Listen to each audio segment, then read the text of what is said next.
Starting file, please leave.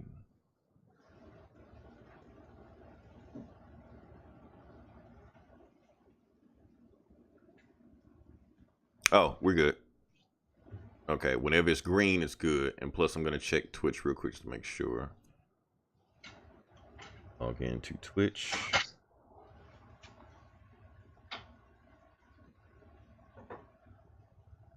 Blow you back up. Oh, first, let's do this.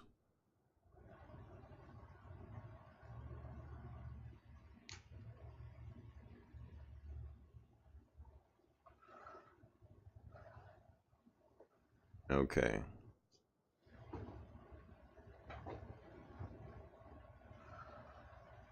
As ready as we're gonna be.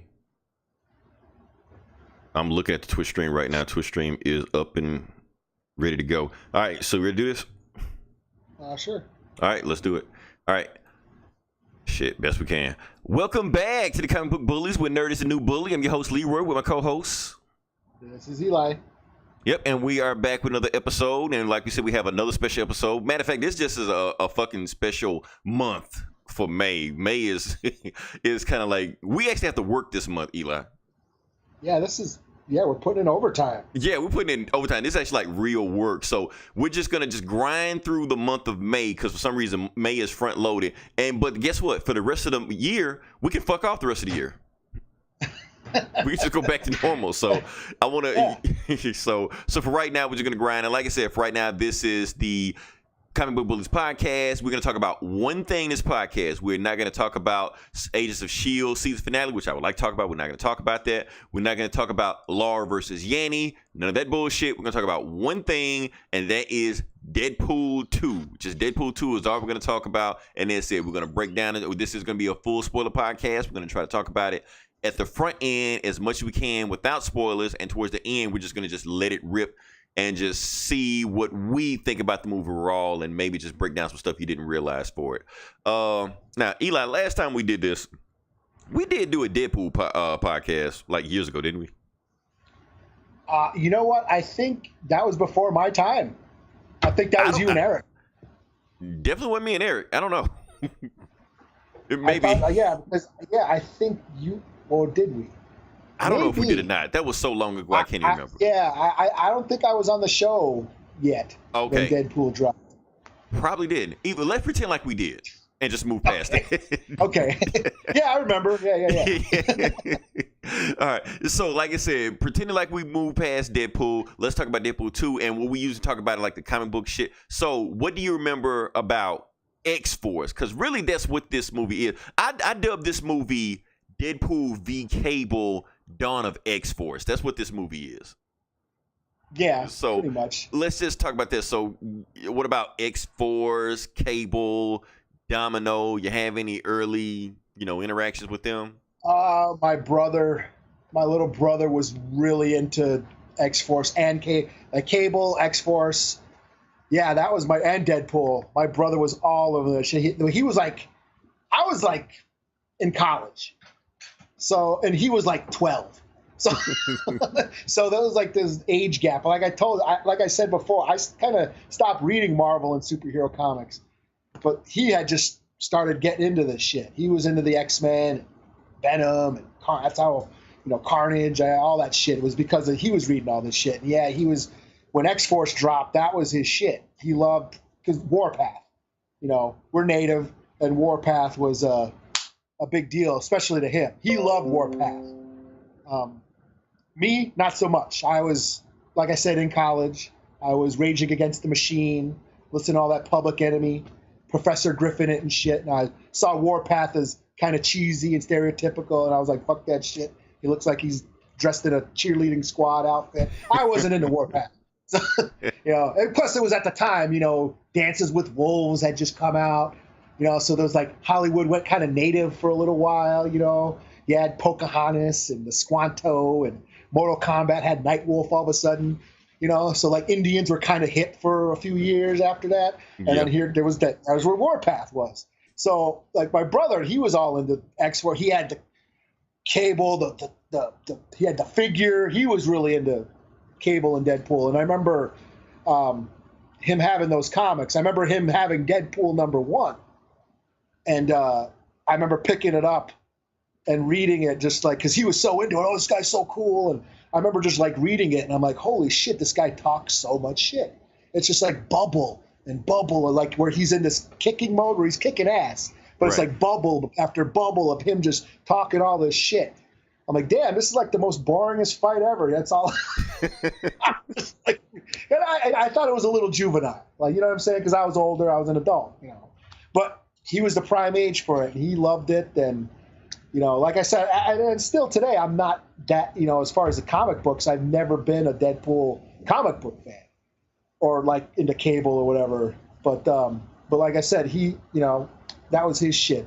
So I'm not too familiar with, you know, X-Force and Cable and all that as far as comics. I mean, sure, they popped up here and there throughout the years and stuff I've read, but I wasn't hardcore into it, you know. Okay. There's no problem. Like I said, as far as my interaction with X-Force, before X-Force became X-Force, they were actually the New Mutants. It was like when the New Mutants were on the very last end of their run, like the last 10 issues. Rob Liefeld take over, and they basically told Rob Liefeld, you can just do whatever. But you can't use any of our main kids. You can't use Wolverine. You can't use Gambit. You got to use your own character. So he decided, I'm going to just make my own characters. You know, I'm going to just make Cable. Cable popped up. Big grizzled dude with guns and pouches and shit like that. And it turned the industry on its ear. Then Deadpool showed up. And the funny thing about Deadpool, when he was back then, he was completely different character then than he is now. He was just, you know, evil assassin henchman. You wouldn't think twice about him. Because when he popped up in New Mutants, he was the bad guy. Right. It was vice versa. Yeah. He was the bad guy. Yeah. Right. Yeah. So, but the thing was, it's just like it was in the 90s. Once bad guys get so popular, they became good guys. So he basically got the Venom treatment, except it stuck with him. You know, Domino showed up. Domino, I barely remember what Domino did. I just remember she showed up. She knew Cable ahead of time. Cable was like, "Hey, Domino got this new team. You want to join this team?" She was like, "Yeah." Boom, X-Force. That's what happened. So it was all happen, move super fast. Like I said, your guy Warpath was on there. He was the muscle dude on the team. Shatterstar was there. All these other guys were there, and it was just extreme. You know, it was just like balls to the wall, shit like that. You know, it was all done by Rob Liefeld. Funny thing about Farrell, was it not Farrell, Wolfsbane. Unless they changed her name to Farrell because Wolfsbane sounds. I thought it was supposed to be Wolfsbane, but then it was Farrell. Oh, at least in X-Force #1. Got you. So, because I guess Wolfbane sucked as a name, so they decided to call her Feral, you know, to make it more 90s. So I guess she was an adult all of a sudden, or something, or she grew up. Yeah, because when she first joined New Mutants, you know, she was like a teenager, stuff like that. She wore a stupid ass yellow X-Men. But when she was X-Force, you know, she was like skimpy clothing and shit. You know, shit barely covering her nipples. So I guess they had to give her a new name or some shit. You know, because Boom Boom was always dressing provocatively, because wasn't she jealous of Boom Boom when this is some New Mutant shit? I'm taking it back because they're always bickering. Yeah, they're kind of catty, the catty female shit, and she was kind of jealous of Boom Boom because she was like kind of hot and always dressing in these slutty outfits, and you know, fucking Rain Sinclair was this little furry little chick. Oh man, now you think about those comics did suck. Now that I think about it, but that's okay. Here we are now. We have a movie that is pretty much like the prequel to an X-Force movie. If we ever even get an X-Force movie, we don't know. Maybe it'll happen, but let me pull up these numbers real quick. And like I said, okay, Eli, how was your theater? How was your theater? Did you have like a packed theater, or whatever? I saw it IMAX, and it was packed. Damn, I hate your ass. We don't even have an IMAX here. So it was fucking loud, and then the crowd was just into it. They were clapping. There's a spoiler. I'll talk about it later. But there's a lot of applause in my theater. Oh, let me ask you this: were there any kids in your theater? I don't know. I mean, there might have been. I didn't see any in my theater. I know when I first saw the first Deadpool, because I think I saw the first Deadpool movie twice. I know for a fact I saw kids in there. The only kids I saw, I heard screaming babies in there. So I'm like, how you think you're going to take babies to go see a Deadpool movie? And I know I saw something like a 3 or 4 or 5-year-old like sitting right in front of me, you know, just eating popcorn, just watching this shit. I'm like, what the hell? I don't know, but I mean, when we grew up, I mean, that's what we didn't have, like our parents took us to go see Terminator and RoboCop, and then we turned out fine. Yeah, I saw Flashdance in 48 Hours at a drive-in with my parents. Right. So maybe we're getting to the days again because people acting like, oh, Deadpool is rated R. That means kids gonna see it. That doesn't mean kids can't go see it. That just means they can't go see it by themselves. Like an adult can walk in with them. Their parents can take them. If the parents beg their kid, if a kid begged their parents to go say, hey, I want to go see Deadpool, their parents will take them. So they'll still go see it. It's no big deal. And I don't know how parents are now. I know how our parents were back in the 80s, which my parents were. As long as there were no boobs, you could watch it. Violence, language, doesn't matter. Cocaine doesn't matter. As long as it's no boobs. As long as no sex scene, you're okay. Yeah, I'm one of those. I'm a pretty liberal parent when it comes to that shit. I let my kid watch. I let my kid watch whatever. Yeah, and if you happen to go to an R-rated movie that there were boobs, you know the rule. Close your eyes. So you put your hands over your eyes, but then you open your like middle finger and ring finger just gently enough. Yeah, my kid was watching like South Park when he was like fucking 7 years old. And I just said, don't, anything you hear on that show, do not repeat at school. And that's the thing. I think parents are different now than what they were, back then. It's different. Because, I mean, you have access to the internet. Kids are going to see this stuff no matter what anyway, and they're going to see it at an earlier age. So, I don't know. That's what it is. That being said, can we move to the next part of the podcast? Yeah. Okay, this is going to be the interesting part of the podcast right here because now we're going to actually break down the box office numbers. And the box office numbers are very interesting, but if you just listen to the articles that have been just posted online, they might be misleading. So we're actually going to break down and give you the real of what's really going on with these box office numbers. And the number one movie this week is Eli. Give it to me. Oh, yeah, I heard Deadpool took it. Deadpool took it. Number two, I should go down the list. Number two is Avengers Infinity War. Now, remember we had, not me and you, but I guess somebody else, I don't know, I think Gomer or something like that. We had this bet or this argument of what might be number one this week. And I said that Deadpool was going to take it like by a mile. And it took it by a mile. And Deadpool finished off his first weekend at $125 million, which is pretty good. Like I said, it grossed over $100 million. Avengers Infinity War did $28 million, which honestly, I think that's kind of low for an Avengers movie, Well, it has been out like a month, so almost a month. Yeah, but $28 million, I think that would be higher. I thought it'd at least be like around like 50 or 70, in the third. I mean, it's Avengers, Infinity War. It's the movie that hit $1 billion, That being said, let's move on. What other movie? Oh, the other movie came out, Book Club. I guess it's like a Golden Girl movie. I don't know. Something like that. Golden Girl. I don't know. Old people movie? Yeah, it's like an old lady movie? Yeah, like an old lady movie. Yeah, something like that. Like Jane Fonda and the other old ladies and shit. I don't know. Hot old ladies? Yeah, like hot old ladies, and they just want to just bang old dudes all day and some shit. I don't, like that. Like which was the like the one Golden Girl that wanted to bang everybody? Ruth. They're all Ruths. I can't remember, man. Oh, come on, man. You know the Golden Girls. I do. I just don't remember Betty White. I don't know. Somebody said they should do a Golden Girl reunion like you're doing with Roseanne and all those other movies. I'm like, they're all dead.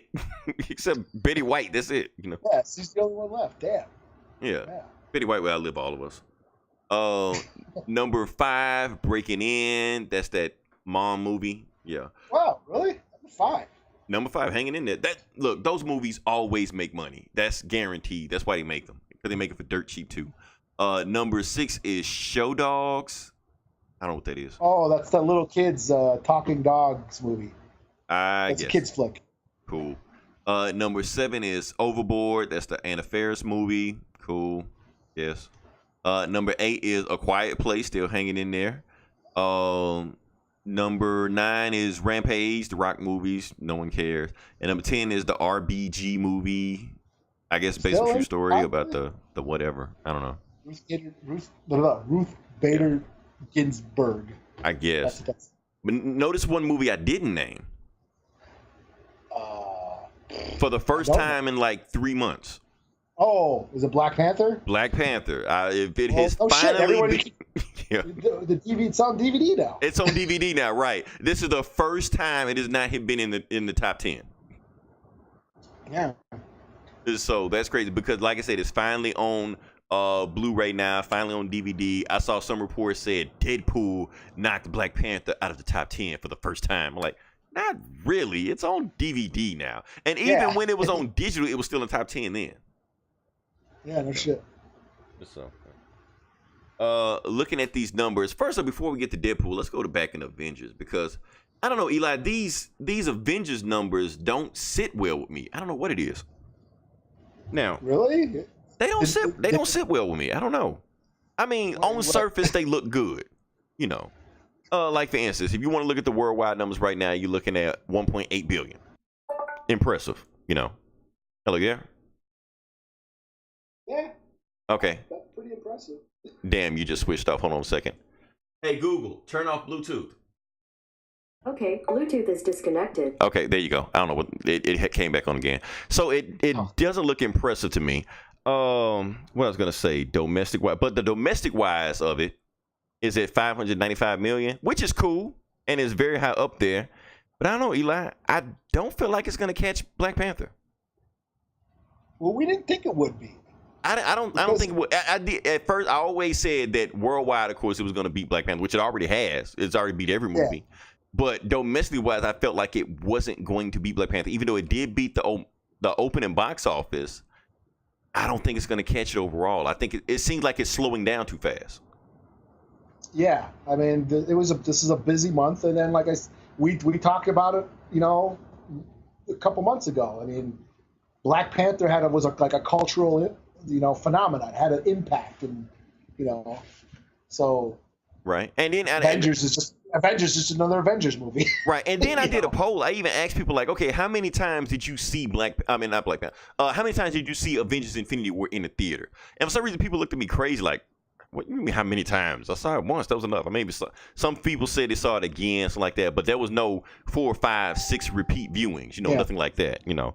Where with Black Panther, you know, we did see a bunch of people say, yeah, I went and saw it 4 or 5 times, whatever like that. Went with the family every single time. Paid tickets for other people to go see the movie. I didn't. When I said when I asked about Avengers, people were looking at me crazy to see the movie more than once or more than twice, or anything like that. So, yeah, I don't know. People aren't seeing it repeat times like you would, like the first Avengers. I remember asking people about the first Avengers. I think I saw it 3 times in the theaters, or maybe 4. I can't even remember. 4. I saw like at least I think 5. Yeah, that's what I'm saying. So you got people seeing it a bunch of times, and I think what happened was that the opening weekend was so high that people were like, okay, we saw the movie, let's move on. You know, I don't know. That being said, let's move into the Deadpool numbers, and the Deadpool numbers seem impressive at first, also because Deadpool, of course, everybody's freaking out that it beat Infinity War. It was supposed to beat Infinity War. I mean, Deadpool was going to hit 100 million. We knew that, but it didn't break the record for domestic R movie opening weekend of all time. Fox was banking on it to do that, but it didn't do that.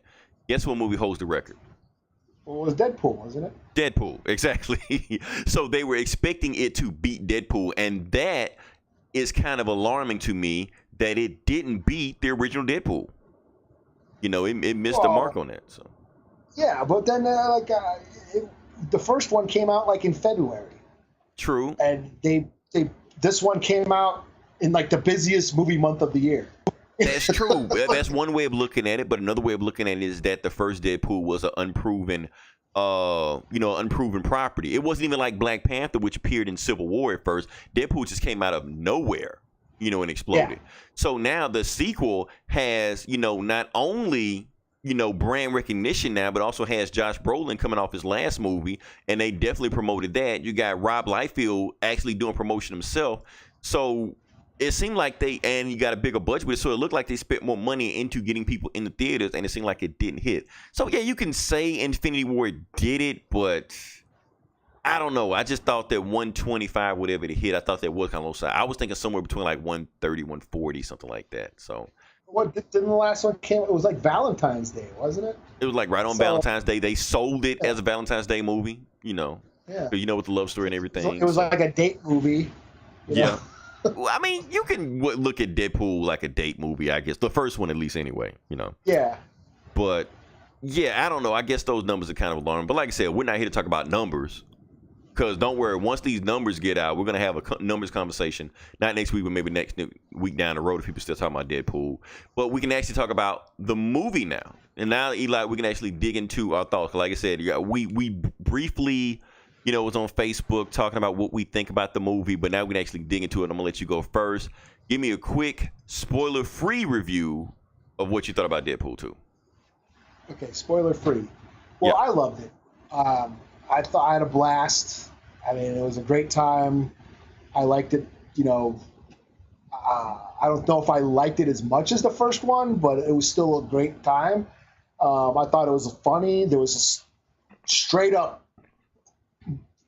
a bunch of times, at least 3 or 4 times, where I generally laughed my ass off. Like I busted out laughing. And where I couldn't hear what was going on because I was laughing so hard. So, and plus, the whole theater was laughing too. It was just a great, fun movie. More of the same. It was funny like the first one.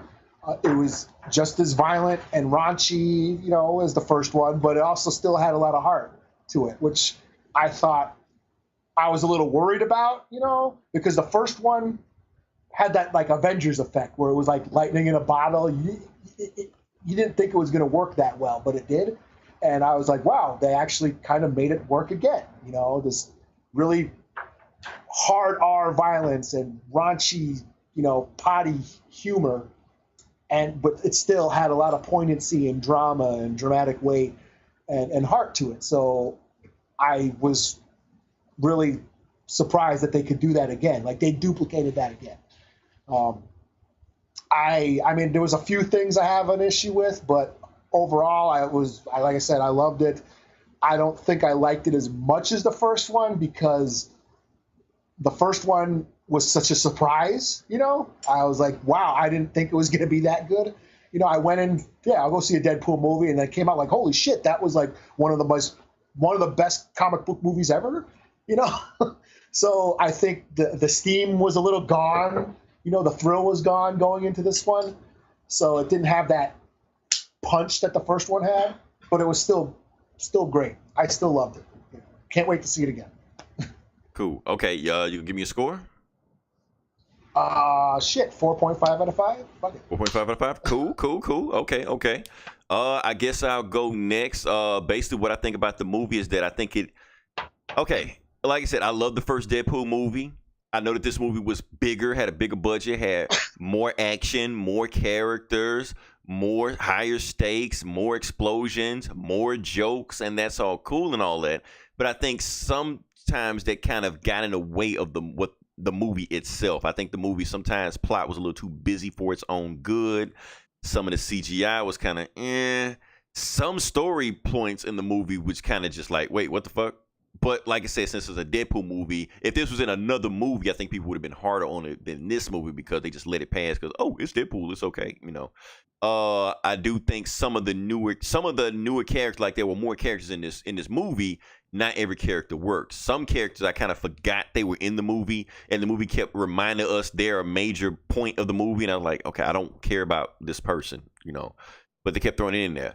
All that being said, I do feel like the movie was funnier than the first one.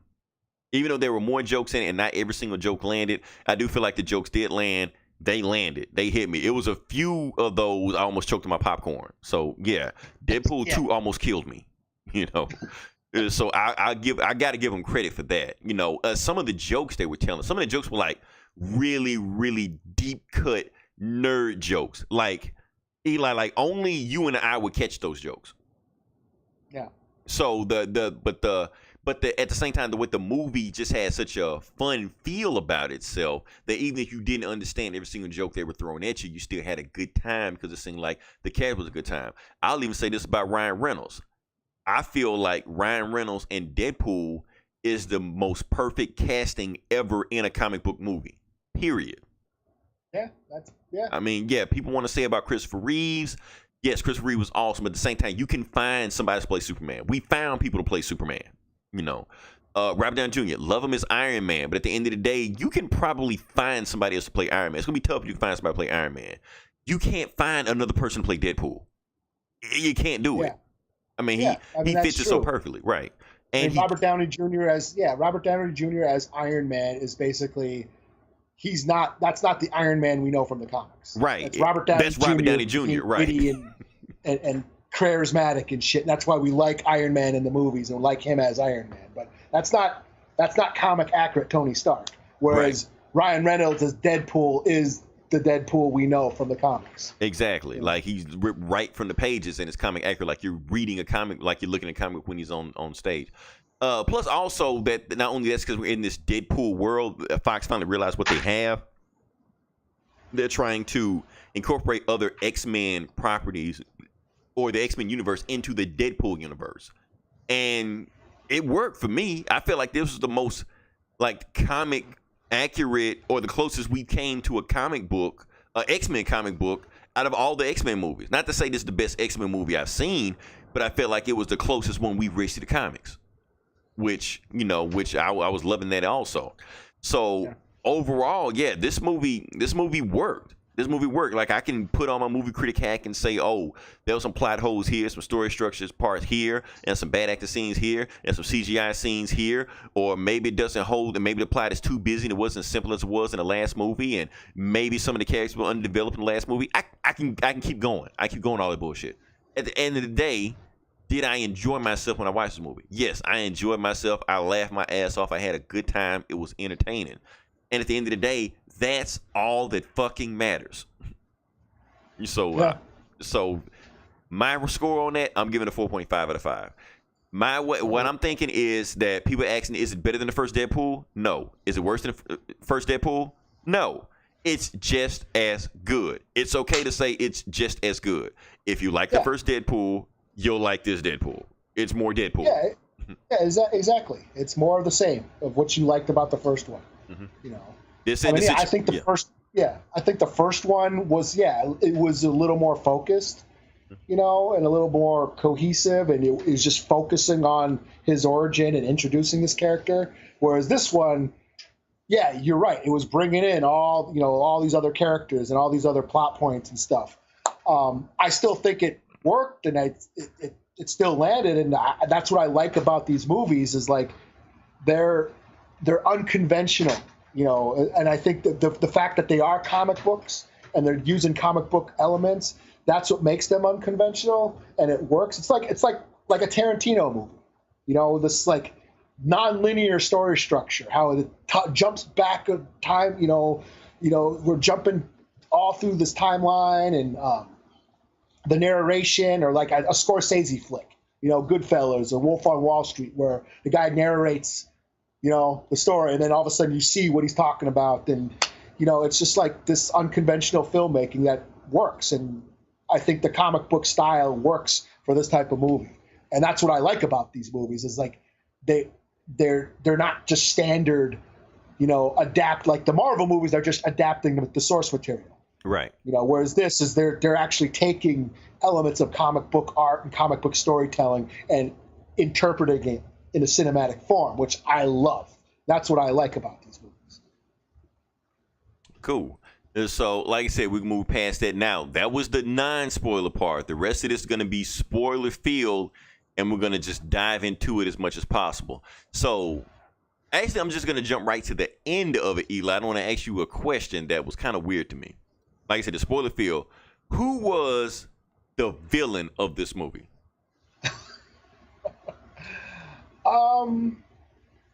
I guess, it was supposed to be who the fuck was that guy? The bald bishop guy or whatever? The guy who running the school? The pedophile guy in the school, I guess, Like, they were the enemy, but you had, most of the story was, now that I think about it, holy shit, fuck, this is... And that's my thing. See, thinking about that, I was like, okay, there's not a clear-cut answer there. I'm trying to think, is that an advantage for the movie? Is that a good thing the movie is doing? Or is that a knock of the movie? Well, it also just, for me, it's just bringing up these sort of themes of I guess, people bickering at each other that are supposed to be on the same side. you know, they're supposed to be uniting against the common enemy, but they were, for the most movie, they were divided on it, and they were fighting each other in a sense.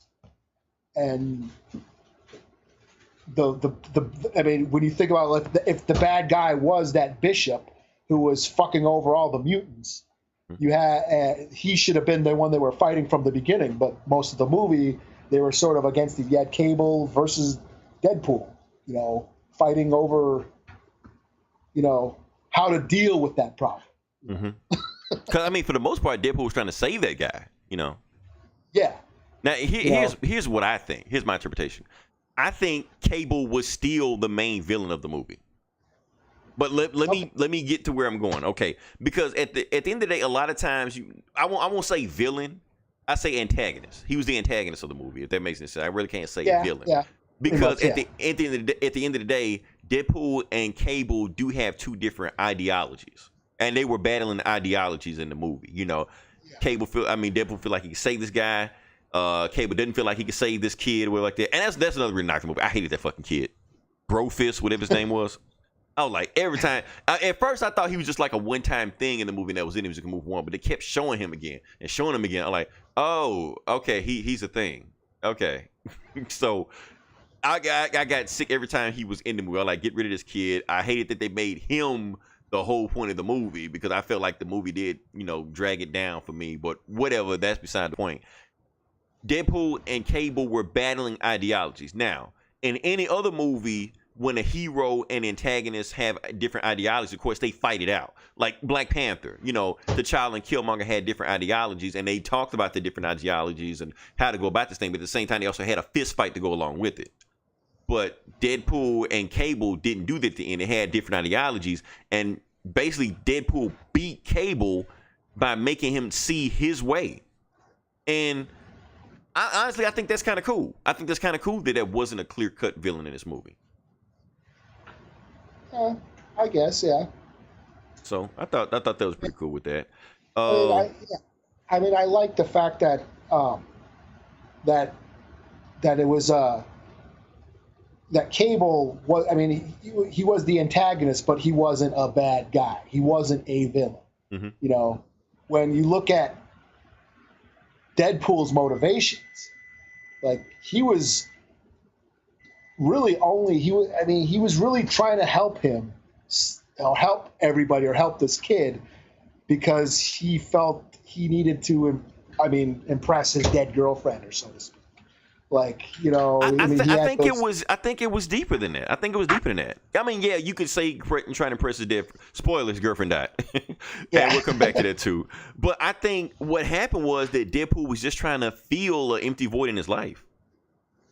Yeah. With the kid, not only the kid, with the X-Force. Yeah, and this is just like when you're looking, because it's Deadpool's story, and he shunned togetherness. He didn't want to be a part of the X-Men, and he didn't want to be involved in any team. He was always kind of out for himself, and the only one he really cared about was his girlfriend. And when she was taken away, he was left empty. And he felt he couldn't go on. And when I think about, you know, the part where the guy who killed his girlfriend, when he ran out into the street and caught him, right, and then hugged him, and you're like, what the hell? But he hugged him so he could get hit by a car. Right. Like a truck came and hit them both. But then you realize that, Deadpool was trying to fucking kill himself. I mean, you don't realize it at the time, but yeah, that's what he's trying to do. Yeah. Yeah. And which is pretty dark. I mean, and in this whole time, he is sort of suicidal, and that is sort of selfish. And the thing, and that's another reason I give the movie credit for that too, because they play it off as comedy, but it's a really dark scene. Like the first thing he does is that he takes up a bowl full of cocaine and tries to kill himself, because of his dead girlfriend, and we laugh at all stuff like that, but no, that's some serious shit. The entire movie, he's trying to die. That's his thing. Yeah, and he's trying to because he wants to be with his dead girlfriend. Yeah. And she keeps telling him, your heart's not in the right place. You have to, essentially become a better person, become selfless. Mhm. you know, Then- which is then- weird. Yeah. Like at the end, and when spoilers, you know, at the end when he does end up dying and again goes to that spirit world or whatever you want to call it, and he finds her again and he meets her, and she tells him it's not his time. Like I actually I got bummed out. Like, oh man, and I felt bad for him. You know, and then when I thought about it, I'm like, holy shit, I feel bad because he's got to stay alive. And I thought, holy shit, that's so fucking dumb. You know what I Right, mean? like he found Like, yeah, peace, right? I'm bummed. Yeah, he finally got to be with his girlfriend, but you know he can't be with his girlfriend. But you know, it's like so here I am. I'm bummed out because he's not dying. You know. Yeah, I mean, because I thought he was trying to find peace, and you know, I thought there was gonna be a happy ending if he died. You know. Yeah, and I'm like, and when I thought about it, wow, that's kind of twisted. That I actually feel bad that he's actually surviving. But you know, but then as it goes on, you find out, you know, if I'm going to get theological or you know my comment on religion or whatever, it's like why? I mean, people sort of live their lives to, you know, by the certain set of rules because they want to guarantee when they are no longer alive, when they die, that they go to this better place. And I always been like, well, why don't you just make life now your heaven? You know what I mean? Well, I mean, for some religions, that is the point of life. Yeah, yeah, and I'm like, so him not dying, him surviving, gives him that chance to, you know, make his life perfect and heaven-like, whatever. Because then he does get the time thing, and he does bring her back and do all this shit, and he also became a better person in the, you know, during that. Right, because he learned it wasn't all about him. Yeah, you know, by sacrificing himself, by saving that kid, he learned to, you know, that family wasn't just the F word, you know. You know, so that which I, you know, now that I'm thinking about it, like, holy shit, this is going deeper than than face value, than what I just. Yeah, actually, I'm talking about it. I'm thinking the same thing too. Like, okay, it actually has some themes to it, you know. Yeah, yeah, I gotta watch it again. Hey Google, turn off Bluetooth. Okay, Bluetooth. I cut that bitch off, man. I'm sorry. Okay, where we were before? Okay, there's a theory online that I read this online about Vanessa. Okay, apparently Vanessa was death. Okay, let me explain Like it. Thanos' death? Yes, Like Thanos' death. death? Yes, Thanos' death. Yes. Because in the comics, Thanos is not the only one in love with death. Deadpool is in love with death also. But the thing is, he can't die, so he can't be with her. Oh, But the thing is, death doesn't love Thanos. She friend zones Thanos, but she really loves Deadpool. So that'd be funny. yeah.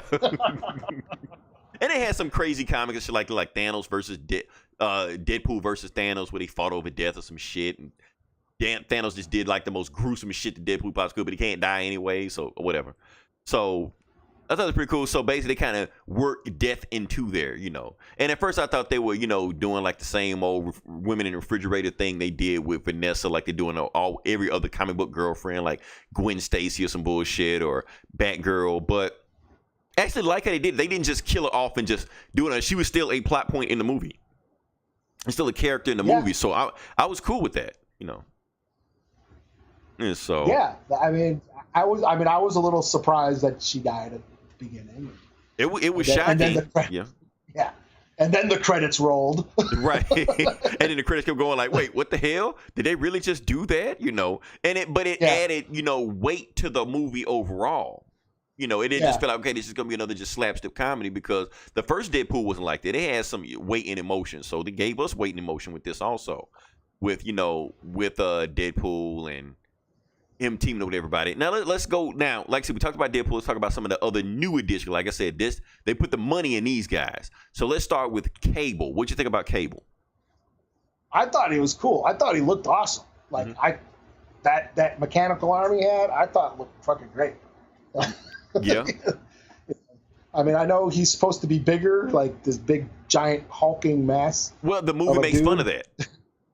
Yeah, So yeah, and it did. Yeah, but I thought he did great. I thought it was awesome, and I thought his guns were cool and his powers were cool, and so you don't have a problem with that? You feel like they were ripping off Terminator a little bit too much?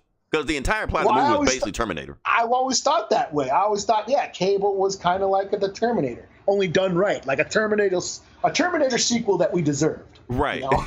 I mean, you're right. In the comics, that's all he was a Terminator, you know. So, Yeah. of course, the movie making the Cable movie, yeah, they're going to, like, it was, I counted at least about 3 blatant Terminator references in that movie. Oh, yeah. Not to mention that the We entire called him plot. John Connor at one point. The John Connor thing. I mean, the entire plot was Terminator. You know, him going back to time to kill a kid and shit like that. But you know, just him walking around. You know, finding the 2 dudes, and he took the pickup truck, and what else? He was in the hotel room loading up guns and shit. You know, and then he went to the prison. It was just like Arnold was going through there and just killing cops and shit like that. All that shit was like straight Terminator. So I was cool with that. I realized that the movie called it out on that. So that's cool. But that's another thing I want to ask you, Eli. Does it give a pass if the movie acknowledges it's doing shit? I mean, does that give it a pass for doing that? Yeah, I think because that's the type of story it is. I mean, that's the type of character he is, and what he's what the comics do. You know, he breaks the fourth wall and addresses the audience and makes all these meta references and meta jokes, and that's what it is. And I think that's what this movie is trying to do. I think it's doing that. It's blatantly trying to do that. Yeah. And I did like that because Josh Brolin was the straight man. It's just like in the comics where Cable's the straight man, Deadpool is the goofy dude, and they play off each other. They did it in this movie also, like Cable was a straight man, and he was pretty much there just for Deadpool to make fun of him, which was cool because we expect this tough guy, like these guys right out of the DC universe, you know. So it's funny watch this guy walk around in the Deadpool, and Deadpool just making fun of him the entire time. It's like, okay, a lot of times Deadpool or even Ryan Reynolds was saying stuff that we were thinking, like to the entire movie. He wasn't just saying just random ass shit. He was saying stuff we were thinking. I thought that was pretty cool the entire time, you know. Who else we got? Okay, what'd you think about the other edition, Domino, the controversial edition? I thought she was cool. I wish there was a little more of her. Yeah, I mean, they said they reshot some scenes to add some more in or whatever like that, you know. But yeah, and like I said, I was never too familiar with their powers. I wasn't exactly sure how they worked. Especially when we read the new Domino book, the Gail Simone book that she's doing now, where I was like, I always thought she was just a good shot, you know, that she could just shoot anything and, you know, and just always hit, you know, even when she was looking or not, just a lucky shot. That's what I thought her power was. Yeah. I never knew she could, you know, Final Destination everything. Right. Like, you know. Because I thought that was pretty cool. That was like one of my favorite scenes in the movie when she was doing that stuff. Yeah. So yeah. And it was just funny, you know, when Deadpool was saying your power is not cinematic, it doesn't work on screen, and she had all this shit blowing up around her in the highway and stuff like that, and he doesn't see the stuff going on. Like, yeah, that's pretty cinematic with the stuff she's doing right there. So, yeah, like I said, love Zazie B, love stuff she's doing. I do feel like that when she was on screen, not actiony blowing up shit like that, she's on screen just in banter motion. I felt like she was a step behind Ryan Reynolds and Josh Brolin, because I feel like those guys were here, you know, with each other. And I felt like she was kind of like a little step under, like not compete with them. Like I felt like she wasn't even on the same level as T.J. Miller, you know. Oh yeah. That's how I felt like. I felt like her screen presence didn't quite match up to everybody else in there, screen presence wise. But like I said, action wise, I feel like they did the most creative stuff with her in the movie. Like I said, with the Final Destination stuff and just her luck powers using where none of the stuff is working around her, and so I felt that worked. Her look, I felt like her look did work in the movie, especially with it. As mine is zany stuff going on there, and she kind of sticks out visually, you know. So I like that about her. I will compare her to another female character that I felt that did a better job than what she was doing, and this goes back to Gal Gadot. You know, because like I said, this movie really did feel like BVS done right. You know, Okay. Almost exact same plot, female third wheel popping up, and I feel like Domino shows up, and I'm like, she's fine, but she wasn't a scene stealer like Gal Gadot was. I feel like towards the end of that movie, Gal Gadot stole the movie only because the movie fucking sucked around her, so she had no choice but to hold the movie together. But I feel like Domino did what she did. She wasn't bad, and I feel like she held her own. I just feel like she didn't steal the movie like everybody else is saying. That's all I'm saying.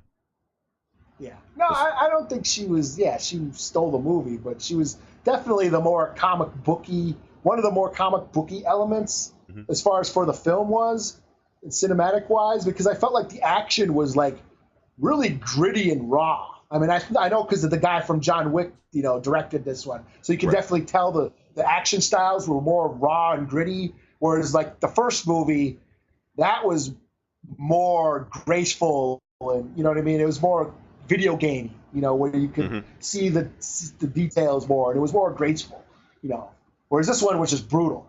Yeah, like the other one felt like they were dancing brutal. and stuff. Yeah. Yeah. Yeah, so I agree with you on that one. Now, that being said, let's talk about the other characters that was in there that was a surprise. And this is actually why I gave the movie, we went from a 4 to a 4.5 with this one. Let's talk about the X-Force. Like that shocked the shit out of me, Yeah, that was. And the funny thing about it, like I said, spoiler, the X-Force dies. Like immediately before the fight, before the mission even starts, Yeah. Like while they're parachuting down. And they all die like gruesome, like the most gruesome ways. It was so hilarious. Like it really was. I wouldn't expect it to come in. Yeah. The Vanisher was the one that shocked me the most because they kept saying the Vanisher. I'm like, okay, there's no Vanisher here. There's no guy here, the Vanisher. And it turns out, and you saw who the Vanisher was, right? Yeah. Yeah, it was Brad Pitt. Yeah, so but it happened so quick, people didn't realize. Like, wait, well, who was that? Was that Brad Pitt? And you realize until you watch the end credits, and we stayed to the end credits, and we saw the Vanisher. Yes, Brad Pitt. So he was there the entire time. So like, whoa, okay, that just blew my mind. It was funny. It was funny, just like when they introduce him, like, oh, you're the Vanisher, and there's nobody there. So you think that they're just joking, but then when they're on the plane and you actually see the parachute backpack kind of just sitting there, like, oh, there is a guy, an invisible guy there. Like, and then you see it when they skydiving, you see just the parachute backpack just in the air. Right, they kind of like scoots out of the side. Yeah. Oh man, so yeah, the X-Force that was hilarious because that was just such a shocking scene, and they did a fake out with that also, just like they did with Infinity War when they shot fake scenes in the trailer. They did the same thing with X-Force because in the trailers they had the X-Force fighting. Okay, yeah. Yeah, but in this one they just died immediately. So you're like, wait, what the hell just happened? So that was shocking. So everybody didn't see that coming, especially with Peter. You just knew Peter was going to live through this. Like, okay, the rest of these guys are going to die. Peter's going to live. No, Peter was the only one that landed and still died. Yeah. By Zeitgeist. Yeah, by getting puked on by Zeitgeist. Right. I like how Shatterstar died and Deadpool gave no shits whatsoever. But I never liked that guy anyway. Because now that I think about it, now when I remember Shatterstar in the comics, he was very similar to Deadpool too. It just felt like they were almost interchangeable with each other. They were both like two sword guys, assassins and shit like that. So I can imagine him, just not liking that guy when he sees him. Like, okay, you think you're me, just you got to die. So I can see both of them not working on a team together. So that was awesome. It was also awesome. Like if you didn't know who Domino was, you think she probably died too. But like I said, her lucky powers, basically made it so she lives. Yeah. And so another question I want to ask you about. Okay, like I said, we're getting to that one. We talked about X-Force. Let's talk about the surprise guy in the movie. And that that was surprising. Well, it wasn't for me because somebody spoiled it for me. Oh, really? Oh, man. Yeah, so I just looked online. Man, it wasn't even somebody spoiled it. It was an article that spoiled it, Yeah, but anyway, the person we're talking about is the Juggernaut. Juggernaut was in the movie, and this wasn't whatever the fuck Last Stand was. This was like Juggernaut, how you expect Juggernaut to be, I'm the Juggernaut, bitch. Exactly that way. Especially like he was like, I'm going to rip you in half. And you thought he was just joking, right? Like, no, he actually ripped him in half, The shit he said to Colossus had me cracking up. He said, I'm going to melt you down and turn you into a cock ring. Yeah, I think that was the parts where one of the parts I like busted out laughing. Yeah, I was like, he said what? Okay. So yeah, so I was loving Juggernaut in there. I will say the Juggernaut CGI was kind of, but like I said, it's that type of movie. You just just let it go. Especially since, like I said, it's another thing that Deadpool makes fun of. Yeah, he even said CGI fight. Right. Yeah. So, like I said, he made fun of Juggernaut. Juggernaut was there. That voice actor, I remember the voice actor, but I can't remember who he was. But like that, and the funny thing was, Deadpool's reaction to Juggernaut was our reaction to Juggernaut.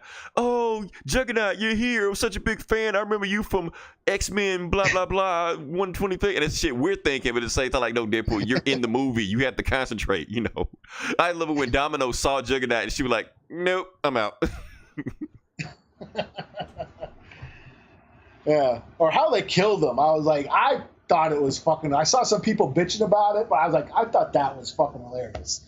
Oh yeah, they like stuck an electricity. And plus, I don't think he's dead anyway. I think they just took him out. But whatever, Yeah, they stuck the wire in his ass. Like, just the fact that you saw Juggernaut's ass, right? Because you wouldn't see that in a regular movie, or he's just saying stuff like, "I'm gonna stick you up his ass," stuff like that. So yeah, I was loving Juggernaut in that, and that's the thing. Like, you can't do that stuff in a regular X-Men movie, like not the way or any comic book or Marvel's never gonna do. They can't do stuff like that, right? They can only do that in Deadpool's universe. We got a little bit of Hulk. We got a little bit of Hulk ass in Thor Ragnarok, but right, but they're not gonna stick anything in it like they did. Right, or just have them saying the stuff that Juggernaut was saying in there, Yeah. Yeah. Or I would just say just having Juggernaut that size, that big and huge like that, like they wouldn't have Juggernaut because they try to paint this realistic world. They try to grind everything in these X-Men movies. And Deadpool don't give a shit. I'm gonna just do everything the way how I want to do it. That's why Colossus looks so good in these movies versus what he did in the other movies. Yeah. So I was loving it. Oh, let's talk about some of the jokes. All right, like I said, there was like jokes a mile a minute on there. Can you give me your favorite joke that was in there? Oh Christ! I mean, I can't remember right now, but that cock ring joke was pretty funny. I don't know the Winnie the Poohing it. The Winnie the Pooh scene was. I was like the indecent proposal. Yeah, I was laughing my ass. Like, the whole theater was cracking up. That I got to see it again just to hear what others were saying. But yeah, that was great. I was like, oh man. There was one joke I think a lot of people missed, and it was actually a callback to the last movie. Like, remember when he told Blind Al, he told Al, if something ever happens to me, under the stairs, I have $100,000 and a cure for blindness. And no, she said I had $100,000 of cocaine and a cure for blindness. He actually had cocaine and a cure for blindness in there in this movie. Yeah, I did see that. Yeah, I remember that. So I was like, oh damn, that's a callback to the old movie. That was pretty funny. Before I get to this joke, one thing, this how I knew Juggernaut was in the movie, because Black Tom Cassidy was in the movie. Okay. Now, okay. Yeah. Go ahead. So, like I said, for those that don't know in the comic books, actually, like, Black Tom Cassidy and Juggernaut are like a 1-2 combo, like a deal. Like, if you see one, you see the other. They're always running around together and stuff like that. Man, if you watch I'm the Juggernaut, bitch, that's Black Tom Cassidy in there. Okay. The other guy, doing all the stuff with Juggernaut like that. So that was watching him in the movie. That was a dead giveaway that Juggernaut was in, and I think the movie knew that. They were like, if you know Black Tom Cassidy, you know Juggernaut is there, But just the fact what they did with Black Tom Cassidy was just funny as hell, having him like some white rapper or some shit like that, So I was like, okay, with white dude with dreads, okay, that's kind of funny. And that was the shit that almost made me choke on my popcorn when they killed Black Tom Cassidy. Yeah, and when he kept calling Cable racist for right, that shit right there, that shit had me dying. That shit almost killed me, man, when he said this shit. Like, because the funny thing, they were fighting, and then when they shot Black Tom Cassidy, the music stopped. Like, everybody just looked, and then Deadpool like, Cable, you just shot Black Tom, you racist motherfucker. I was like, oh man, I'm gonna die. Yeah, that shit was hilarious. Yeah. So, the other shit with Domino when he called her Black Widow, I thought that shit was funny. Yeah, Black Widow, that was funny. I'm trying to think some other shit that was funny. Oh, and that's another thing about like the character that we liked in this movie. They took a back seat, like Negasonic Teenage Warhead. Yeah, that's the thing. Is I was wanting to see more of her, or just like the dynamic. I want to see like how was it? What's your name? Marco? Not Yukio? Yurio? Yeah. Yes. Yeah, I like how she was all like cheery, hi Wade, and that shit had me laughing every time, and I don't know why it had me laughing every time. And Negasonic would just sat there sulking. Right. So it's like I want to see more scenes of them three. Just right, because it was one joke that had me laughing and nobody else laughed at, man. When Deadpool called her Fox and Friends, I thought this shit was funny as hell. Oh yeah. Nobody else laughed at. I thought this shit was funny as hell. My theater busted. We all laughed. Okay, my theater was quite. It was a few scenes in this movie I was laughing by myself. You know, I was like, oh, never mind. You know, the Fox. Yeah, the Fox and Friends joke landed here. Well, I'm in a blue state, so that's. Okay, maybe that's why. Because I'm in a red state, so people probably didn't get anything like that. You know, but I thought the shit was funny. At least in the cities we're blue. You go outside, it's all rednecks and shit. But yeah. That theater, the theater I was in laughed when the Fox and Friends joke landed in here. Okay, now I want to talk about like the deep cut jokes, the nerd jokes that. Now one thing I do will say the movie I felt like, and I don't know if this is a good thing or bad thing. I think the movie relied on like the cracking jokes on the other cinematic universe on Marvel and DC a little bit too much. Mm-hmm. That's my thing, but it worked for me. You know. Yeah. Pretty much every one of the jokes were, even though I kind of knew, it got to a point that I kind of knew they were going to make this joke. I knew they were going to make a Winter Soldier joke or a Hawkeye joke or, you know, a Martha joke or something like that, you know. I do remember the Hawkeye joke. Right. But it was funny, you know. It was. It was funny, so I let them pass like that. But the jokes that got me were the Rob Liefeld jokes. That's the shit that I wasn't expecting there because, like, nobody else is going to get these jokes. Like, when you said about Domino, he was like, Domino, luck is not a power. Who would even think of a stupid-ass power like that? It's probably some cocky motherfucker that can't draw feet, you know? But, yeah. I was like, I remember the no feet line, yeah. Yeah, the no feet line. Like, wait, you can't tell that joke. Nobody would understand that joke, you know? But he said the joke anyway. Or even when Cable had all the pouches and shit like that, and he pulled out, you know, chapstick in his mouth. That was a pouch joke, you know? Yeah. So I'm like, they're really deep diving into this stuff like that. So I gave the movie credit just for even just giving us jokes like that because you can expect jokes like that in a movie like this. So I think that was another part where I can't remember what the fuck Cable said to him, but then Deadpool's like, well, the fact that you said that I want to make a proposition or something like that. Yeah, while you were putting on chapstick. Like, oh man. Oh man, that was sad. So it was some funny jokes in there. Cable, and that's like when the movie started off and it was just Deadpool by himself. I feel like okay, we're kind of going through the same Deadpool shit again. But when they started adding Cable and X-Force and Domino stuff like that, that's when the movie started to work for me. You know, personally. So that's when the movie started taking off, and I was loving it from there. I forgot to tell you, like my theater started applauding the Minneapolis joke. What Minneapolis joke? There was where they were talking about a glory hole in a Minneapolis bathroom. I'm trying to think. Oh, okay. I must have missed that joke. I remember something about a glory hole, but glory hole in the bathroom at the Minneapolis airport. And that's referring to I can't remember which politician it was some years back got caught. Are you serious? In the Minneapolis airport, like tapping his foot under the stall, trying to like proposition somebody. Oh wow! And so when they told that joke here, my theater, everyone started cheering. I didn't know he was actually referencing a real thing. I thought he was just naming just a random place, you know. Yeah. No, we got it here.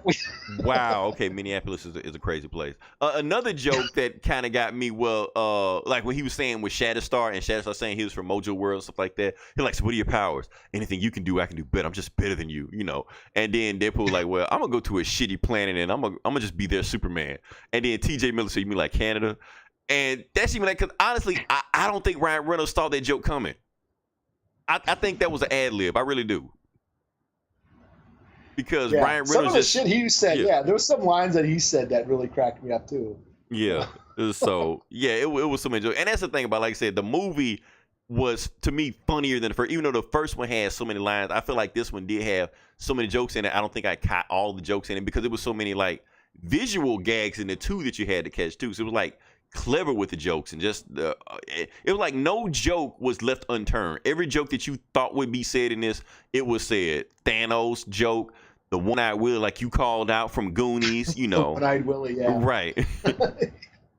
Yeah, So I mean that's what it seems like they were like they knew comedy worked in the first one, so yes, we're gonna make this a comedy. First and foremost, let's make it a comedy, and yeah, that's what they pushed.